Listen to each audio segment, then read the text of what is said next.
This is the Tao Te Ching, Chapter 2. When people see something as beautiful, other things become ugly. When people see some things as good, other things become bad. Being and non-being create each other.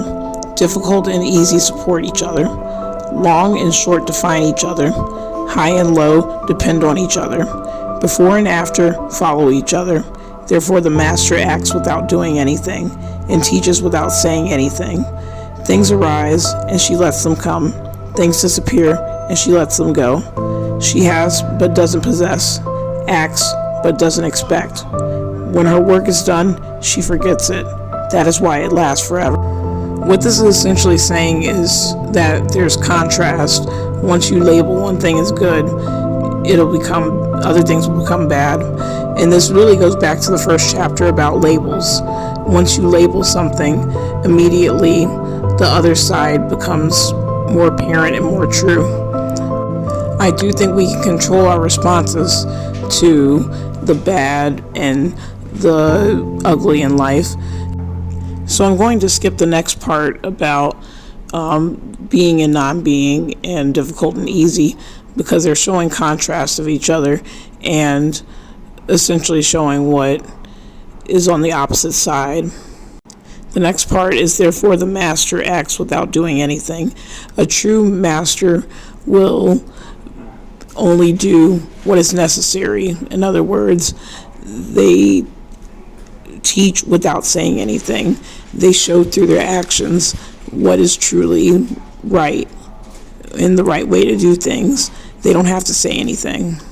If you see a true martial artist and someone, let's say at a Shaolin temple, and they are using a sword, and you see how profound and how amazing they are at their art, you don't wonder if they are a master.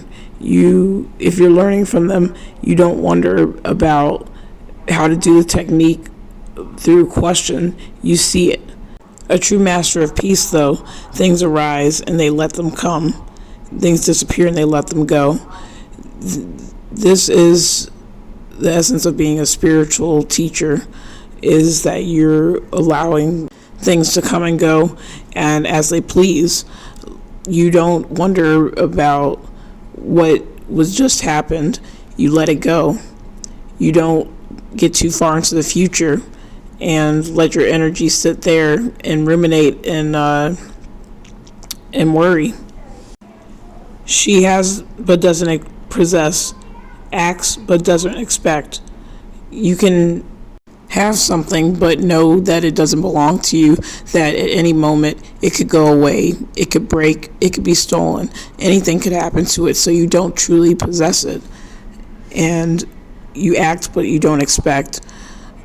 You take actions with people. You can be nice to somebody, but you do not expect niceness in return. You do things for your inner soul and your inner being, is essentially what it's saying. When her work is done, she forgets it. That's why it will last forever.